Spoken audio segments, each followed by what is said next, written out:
Hello everyone, ockpii here, and today I have a few things to talk to you about. First of all, I'll be showing you the building demo that Ty released just a few days ago. Then I'll be talking about Ty's now infamous livestream that everyone's talking about, and I'll just finish off the video with some minor bits of information.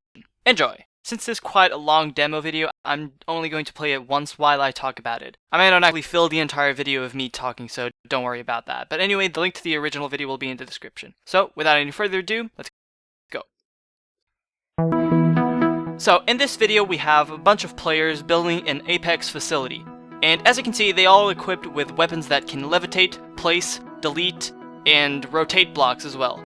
One of the things that's really cool about this building system is that you can left click to place blocks or to delete blocks on the foreground, and you can use the right mouse button to actually place them on the background, which is really nice. And apparently all of the blocks can do that. So if you look up above on the hotbar, you can see the different blocks either being on the foreground or on the background. It's really cool that the furniture itself is also animated, and it gives a lot more possibility to, dynamic looks and a bunch of stuff like that. As you can see here, the stairs, it seems like you can actually drag them like a wire, because at one point the little stair thingy was actually in the horizontal as the player was pulling it, which is really nice. This is a bit of wiring as well, which is really nice. It kind of reminds me of Gunpoint, where you actually just, drag things, and as you can see, it works pretty nicely, and the animations and the sounds are quite cool as well. There on the right, we have a trap. That's the little particle thingy with lightnings and stuff like that. What's really cool about this engine and the way that they actually build and how it's so visual is that you can actually build very well with your friends. And on the top there we see blocks being deleted by the blue little ray gun thing, whatever. Since you can actually see what your friends are doing or what your teammates are building, it just makes for a more co-op experience, and it just makes it a lot easier for you to build stuff with your friends and just to make large constructions like this. Something else that I should point out is that you can either build in clusters of 4 blocks or just 1 block, so that you can, tweak the bigger structures and stuff like that. So it's really easy to just build large things. As for stacking items, you can do it very easily, and as you can see, we have lockers right here being stacked and all that. It's not a problem.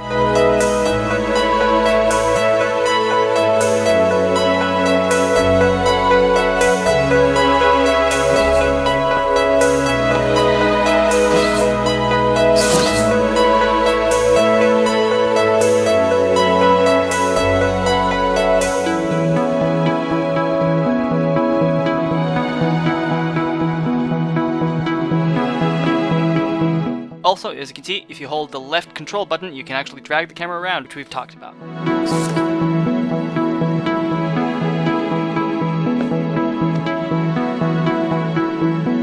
I also really like the animations on their arms. It's so very fluid, and the arms are also pointing at where the mouse is.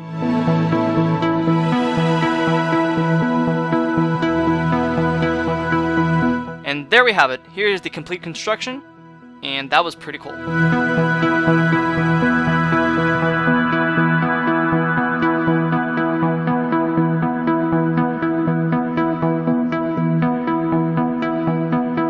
And if you haven't seen already, here's the Chucklefish logo.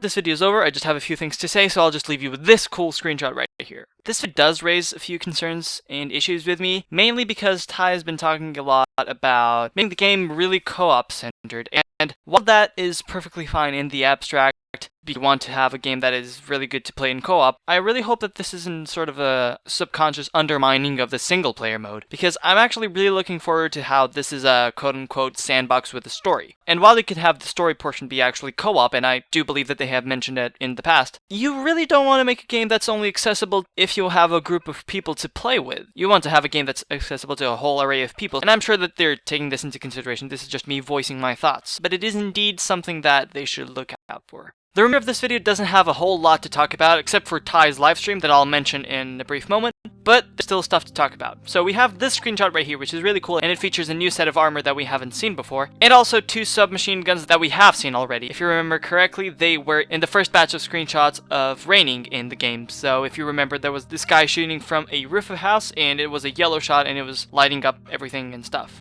When I posted this, the description to this image was, quote-unquote, "My pet project finally came to fruition." So I am assuming that the human, or the avian, if you want to be crazy like that, is a pet to one another. So that's really cool. So if this is actually a pet and I'm not hugely misinterpreting anything, or if it isn't just a joke, then it's really cool if you can actually command your pets to do stuff like this. Like imagine, "Come on, Brownie, shoot that guy."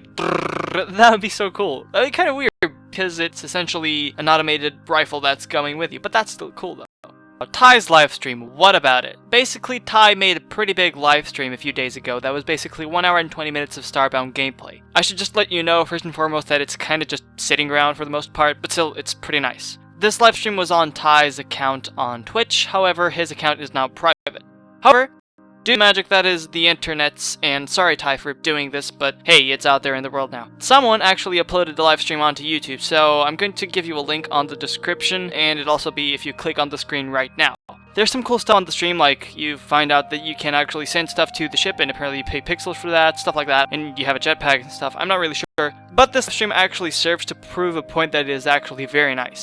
This game is actually not done yet.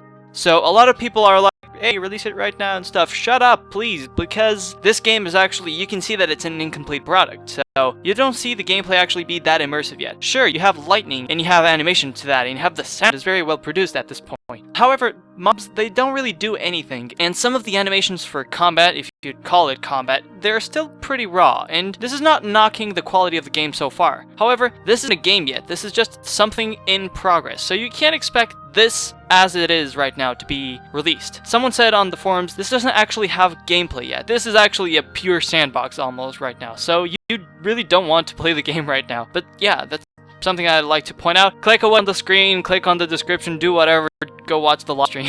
For the final thing on this video, we have a new wallpaper of the month, and this is it, and it was made by someone called Sketch, and as always, the artist's DeviantArt page will be on the description, so make sure to check that as well. And it's kind of cruel, though, because he's hunting penguins. Yeah, one of the penguins does look a bit like a devil, but still. But the artwork looks really, really nice. I love how the ice, particularly on the left and on the center there, I love how it's reflecting light, and I love how the background is so smoothed out, and it gives a really, really nice impression of depth. The clouds themselves also look pretty nice, and it's pretty funny how the penguin on the left is actually kind of like Sonic the Hedgehog mode with his legs like... So yeah, well done, Sketch. It's very cool to see new people doing wallpapers for the game. I do miss Fiddlestar's style, but this is really, really nice, and I do really love the details on the ice. Well done, Sketch. And that's the end of the video. Thank you for watching. If you liked the video, make sure to give it a thumbs up. If you disliked it, make sure to give it a dislike, but in both cases, make sure to tell me why you disliked it or why you liked it, because that actually helps a lot. Thank you all for your comments. I do appreciate reading them all, and I do appreciate every one of you that's watching right now at this moment, unless you've switched off the video, in which case you wouldn't be listening to this, so whatever. On right now, you have two videos that you're most welcome to check out if you want to see more of my stuff. One of them is gameplay video for Castle Story, explaining exactly how the prototype works, because a lot of people are having issues with the controls. And I'll be doing more Castle Story gameplay in more of a Let's Play fashion really, really soon. Also, we have discussing Cube World number 5. I talk about a really cool video showcasing a bunch of stuff that Wooly showed us. And discussing Cube World number 6 is actually coming really, really soon as well. Stay tuned for that. Make sure to subscribe to my channel if you want to be notified of whenever I make a new video. And I'll be seeing you soon. Bye!